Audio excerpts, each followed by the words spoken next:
using the word very twice, very good position to execute this election without fault or without hiccups, because they had the 2020 thing to fall back on. Now, the 2020 thing was not 5 days, was not 10 days.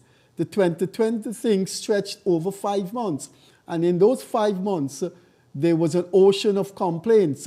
One of the complaints was that some documents were not in the ballot boxes, and there were accusations against the Region 4 returning officer that he didn't put it in.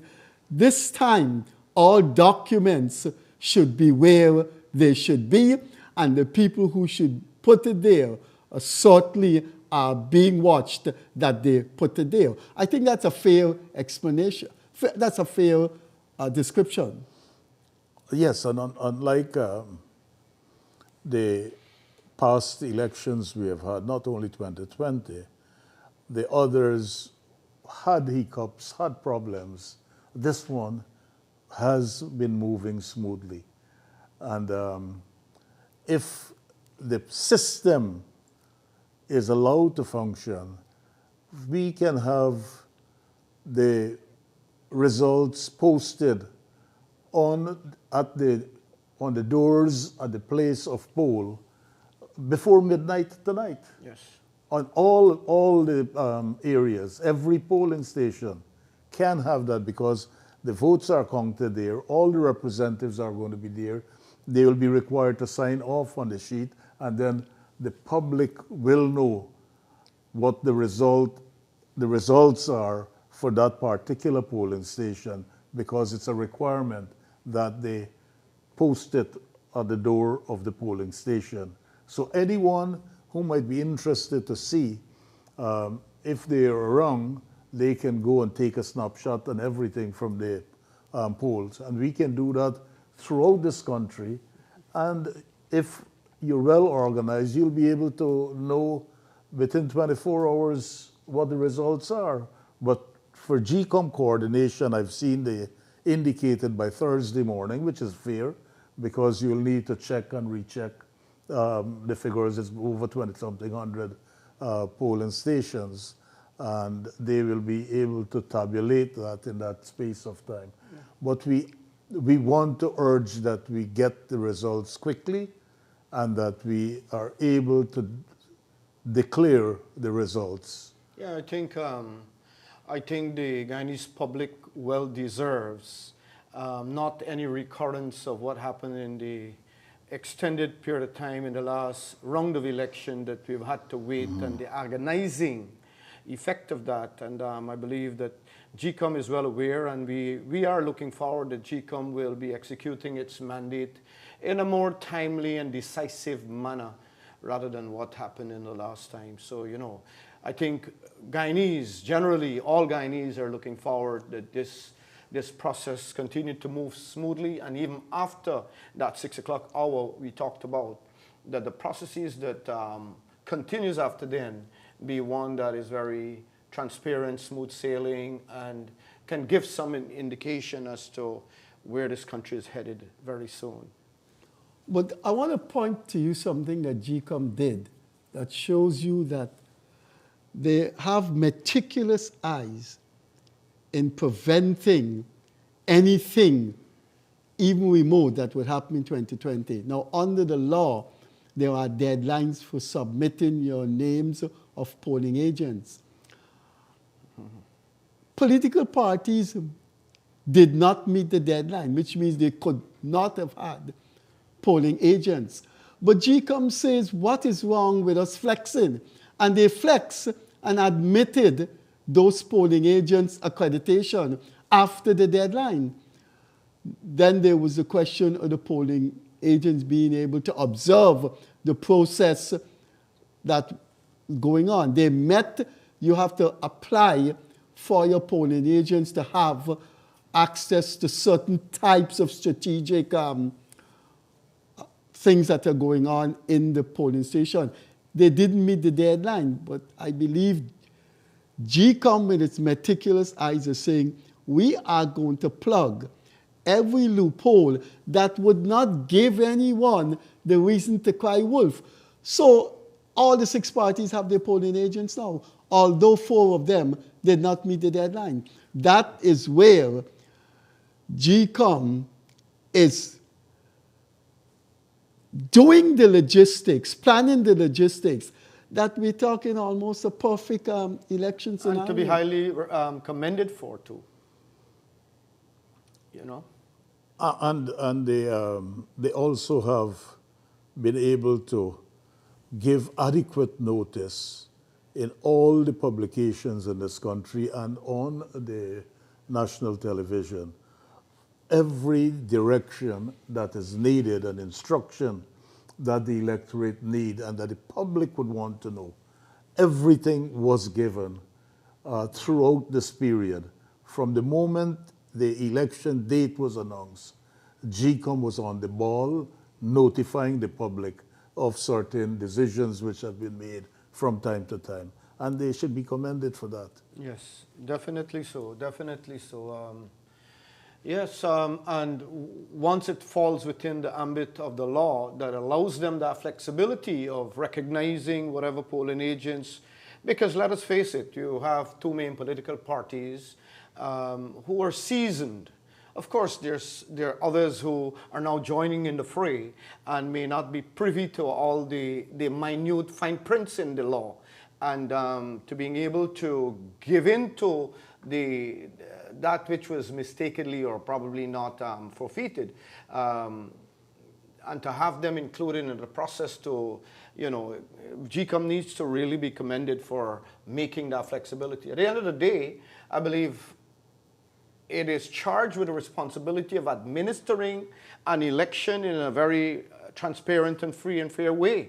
And I don't believe anybody has any reason whatsoever of saying, you know, we were disenfranchised or we were not given the requisite, you know, control mechanisms to witness this process. And as I said again, they're to be commended for hosting and administering this, this election the way they are doing. But there's a dimension of GCOM's deliberations that augurs well for the future. In fact, in the planning of this election, there was only one walkout, only one instance of walkout by the 3 opposition GCOM commissioners. In the last 2020 elections, the walkouts were routine. Routine, yes. This time, GCOM must have got it right for the 3 opposition commissioners to walk out only on one occasion. Things are looking good. Yes, and it should be. This country deserves this, you know. I mean, this happens once every 5 years. And listen, this country need to reconcile and move on. And so whatever it takes, it's good to show that, well, you know, we are coming closer and closer together to that consensus point. Well, I think we should reach a stage where persons appointed to these constitutional bodies, these commissions, must not see themselves as representing a particular party, although they may be nominated by the party.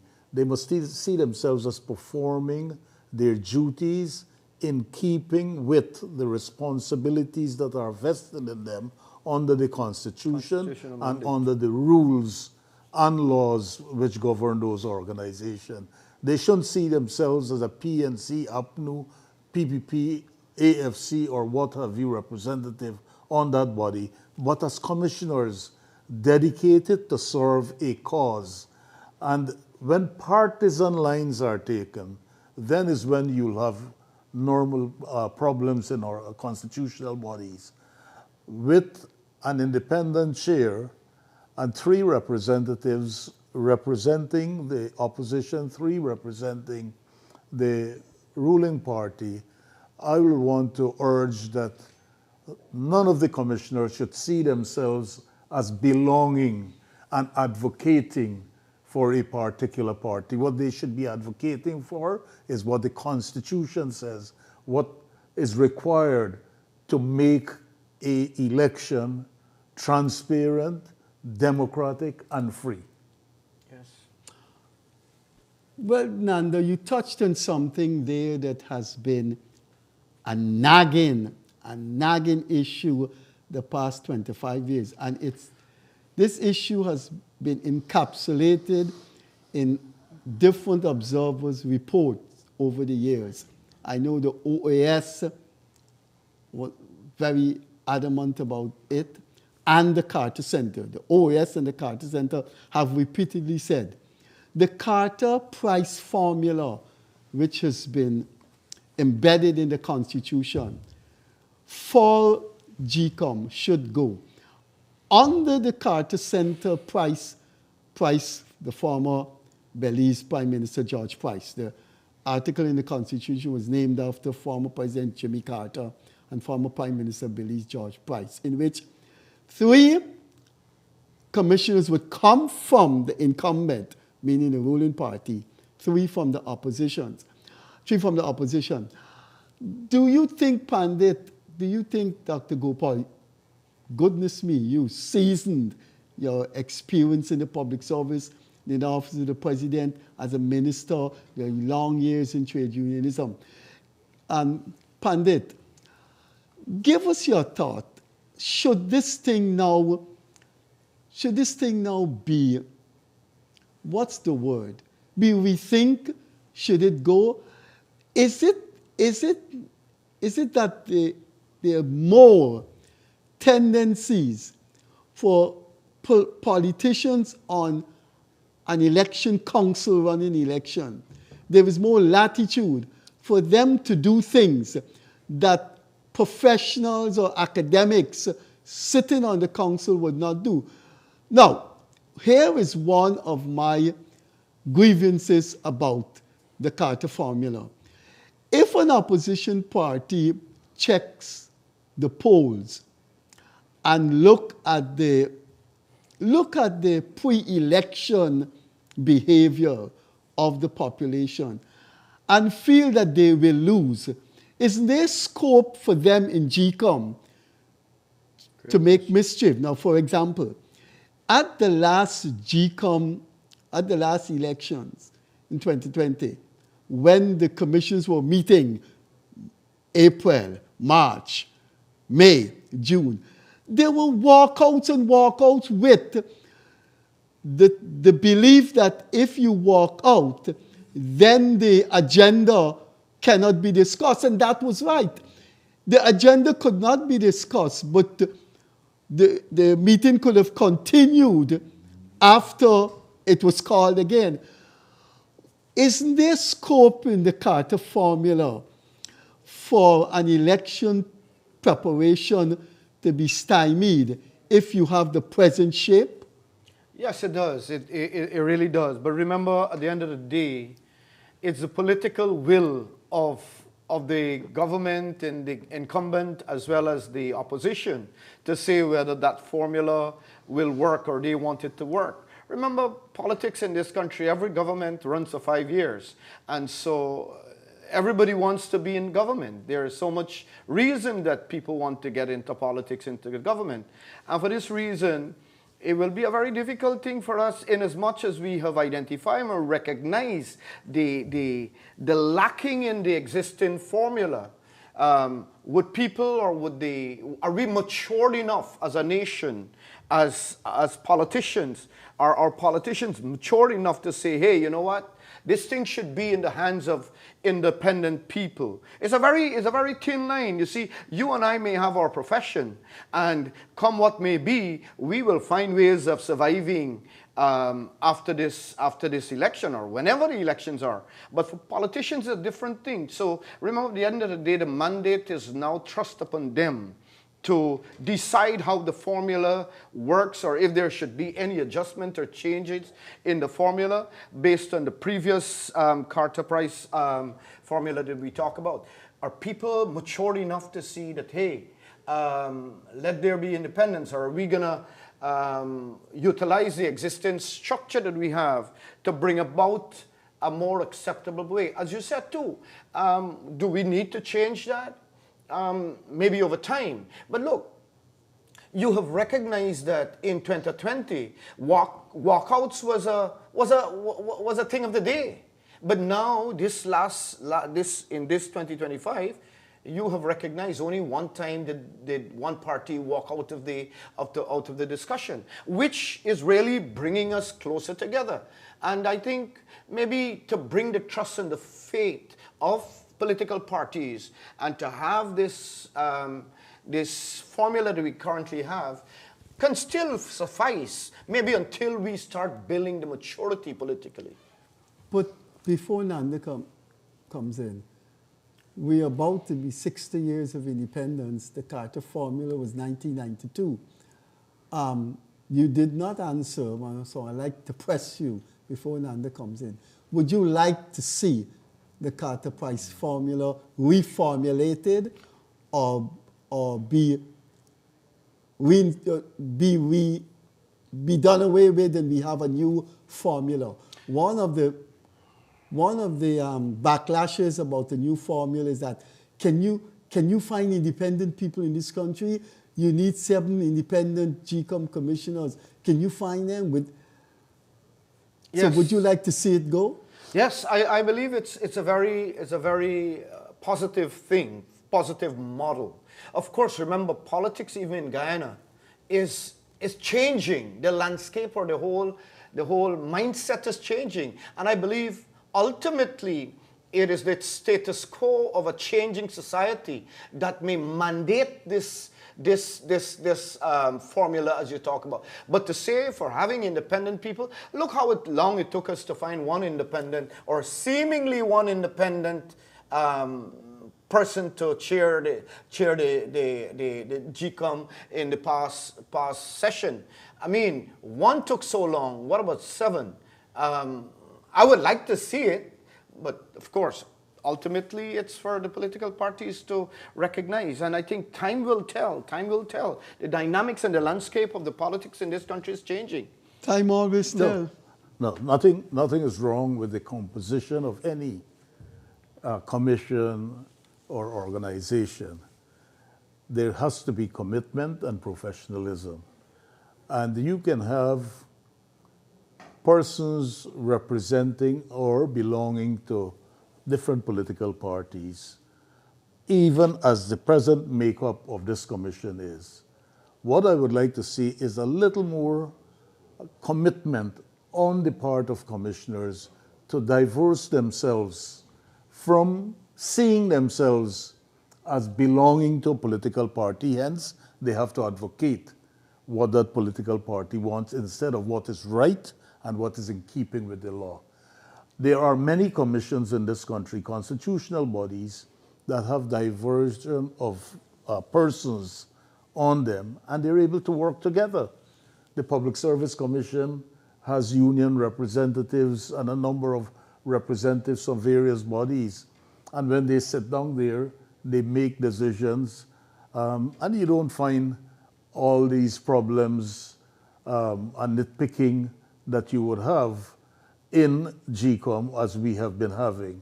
And I want to advocate that the professionalism must be maintained in constitutional bodies. And no matter what composition, if you can't have that, you would not be able to make progress smoothly. But as it is, and as you said, we have come a far way, we have come a long way. We have been able to get an election at this point in time without hitches, and it is working good for today.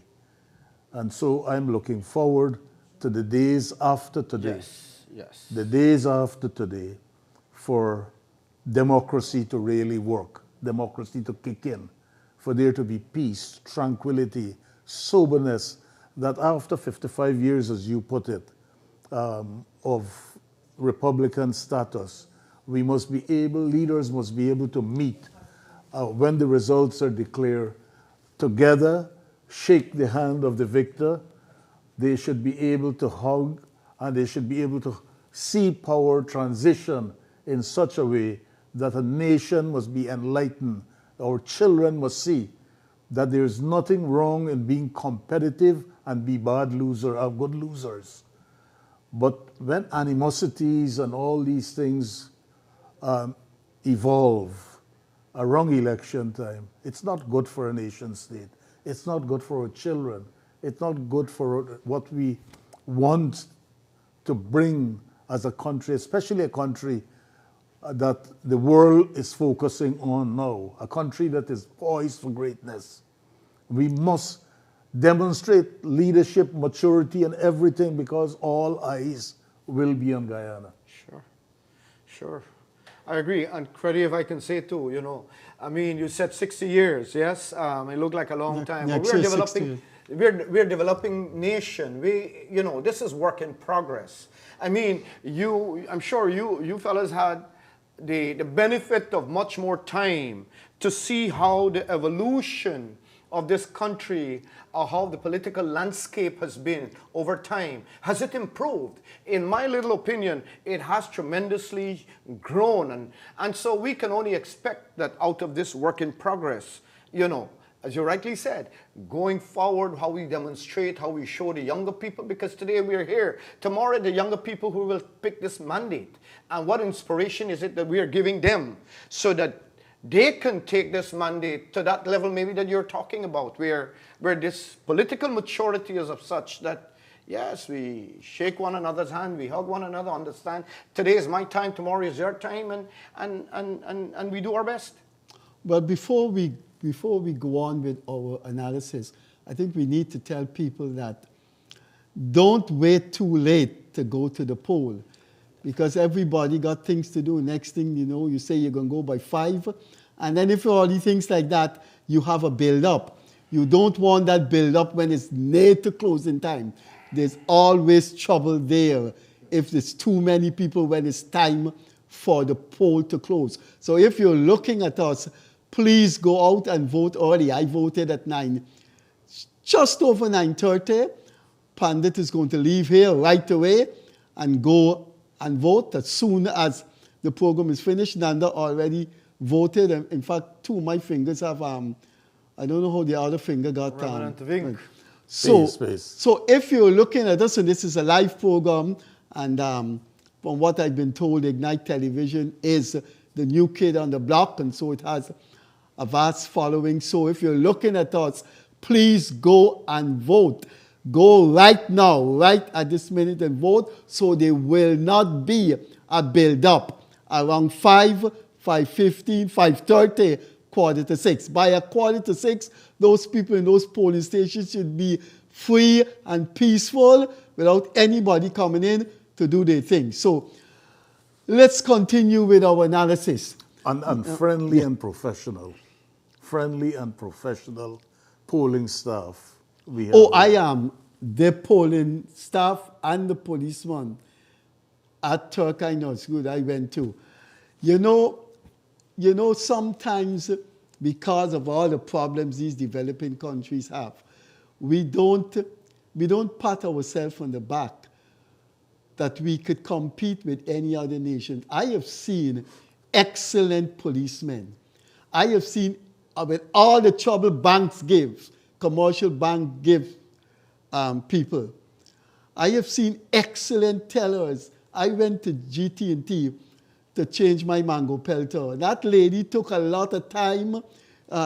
She tried my old mango pelter, told me what was wrong with it. And when I went into that polling booth this morning, those are nice people that you find anywhere in the world.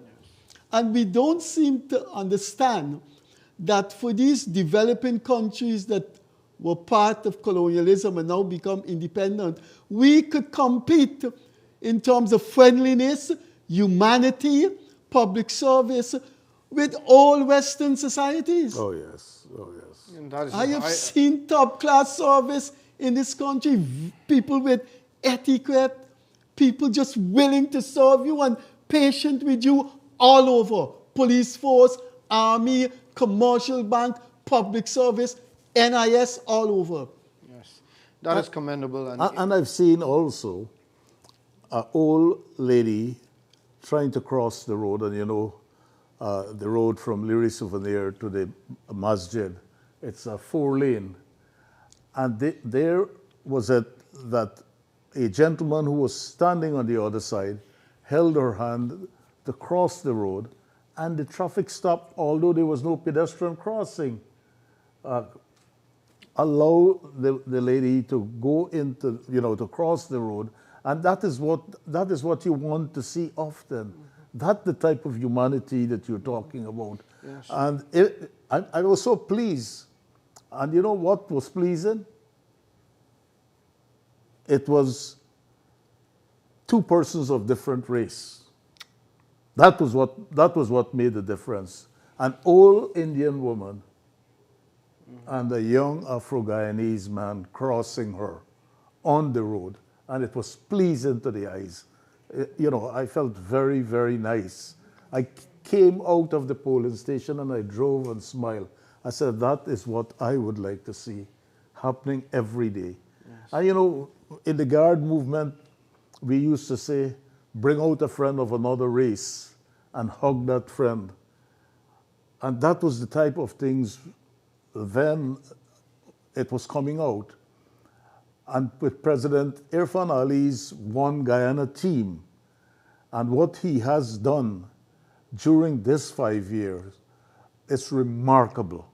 It's remarkable the way people are treated, the way people are interviewed for scholarships and they get scholarship, the way they're given house lots, the way social services are delivered. All these things, and this is not campaigning for President Ali. I'm talking about... The campaign is over. I'm talking, yes. I'm talking, Saturday night. Sure, but I'm talking about unity, solidarity, oneness. And I'm talking about the example which have been set over the last 5 years. That's what I want to see. Continue in Guyana.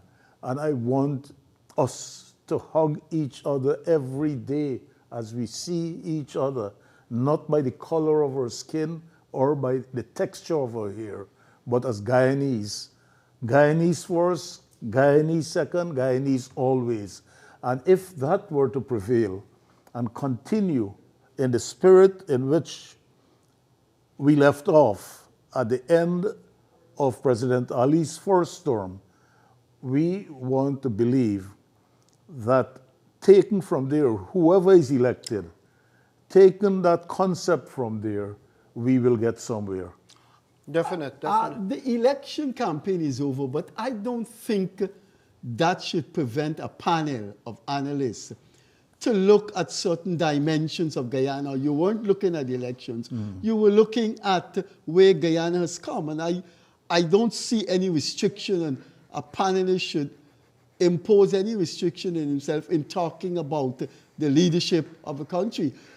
Speaking for myself as a dinosaur, and I think you are a dinosaur too, we're two troglodytes, we've been around a long time.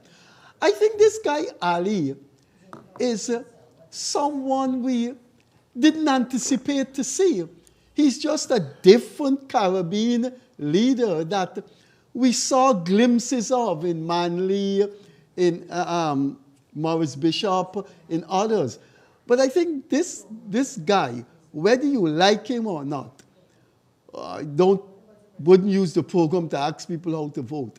But I think as an analyst and someone who I consider myself a patriot and a nationalist, I think it would be dishonest of me as an academic not to say, I think he is a good man. He's paved the way for genuine national unity and not lip service. He's paved the way for human development that has not been ever seen in the history of this country. And he has paved the way for the One Guyana concept to really take root in this country. Pandit? Yeah, you see, my lens might be a little bit different in that, I function from the spiritual, religious parlor. And of course, the fundamental tenets is oneness, right, of the faith that I subscribe to, oneness. And we didn't tell people what that faith is. It's yes, Hindu Dharma. Yes, they would know. I've been calling you Pandit all the time. The fact that you referred me as a Pandit is indicative of what my persuasion is. But should I say, one of the troubling issues that personally I was confronted with maybe 5-10 years ago is that when this country becomes, you know, rich and people start having more money in their pockets, you know, it harbors certain potential human shift in behavior, attitudes, and so on. And I was always concerned about, are we going to get more egoistic? Are we going to get this kind of, I mean, philosophically looked upon, are we going to lose sight of the real values that maybe we have worked hard for generations to build? And some of the things that Dr. Gopal is talking about, I mean, we've been seeing a lifted sense of service that people are giving, whether in the police force, in offices, and so on. And I want to put the benefit of much of that, not excluding what the government has done over the past, but to the religiosity of our society. People have that. Guyanese are a very prayerful nation, and I would love to see that whatever denomination or persuasion you may have where religion is concerned, that be enhanced, because that is what will bring, as we say, the humanity. For me, religion is a call to humanity. Religion is a call to bring out the humanity in us. And to see the young man caressing the old lady across the road, yes, I have so much faith and hope that this kind of future augurs well and happens for in this country. I mean, it's a paradox, because on the one side, we know what wealth can do to people's mindset. And we don't want to have a disturbance of this very peaceful, as you call it, one Guyana mindset, given, you know, the financial wherewithal to dictate otherwise. Nicely put. Nicely put. I mean, if there was no religion, you wonder what the world would be like. I'm not a religious person, but I have to acknowledge that religion Marx did say religion is the opiate of the people. Yeah. But sometimes you wonder if there was a world where people didn't have faith in what religion could do for them and for other people. You don't know what would happen. Let me ask the operator. No, but let me take one more point on this whole issue about the development as a people and tranquility and peace, and to say all elections in this country have been met with trepidation, have been met with some degree of uncertainty, disturbances, animosity, etc. I want to appeal to our Guyanese brothers and sisters to ensure that this one be won with a difference. Yes. That it will be one that where we will accept the results, we will see our leaders sworn in, and we will see those who are in opposition take their place and play a role in the development process of this country. Yes. Because I believe, and I'm a firm believer, that no single race can develop Guyana, no single political party can develop Guyana. Guyana belongs to all its people, and all its people must be involved in the democratic process. We got to go. Pandit, thanks for being with us. Nanda, thanks for being with us. And I think it should be said in our closing remarks that it is absolutely mentally limited on the part of any Guyanese to think that one party or one race can take this country into the future. It's not sociologically, philosophically, and politically possible. So please start thinking about yourself as a Guyanese first and foremost. This has been Ignite Television Election Update, and our panel was myself, political analyst Freddie Kissoon, practicing Hindu Pandit Tawari, and long-standing trade unionist Nanda Gopal, with a doctor before his name, Dr. Gopal, and he has authored about 15 years ago a very, very good book on politics and sugar and trade unionism. You should read that book. Thanks for being with us. We will see you as the minutes and hours of today move on. Bye-bye. Enjoy voting.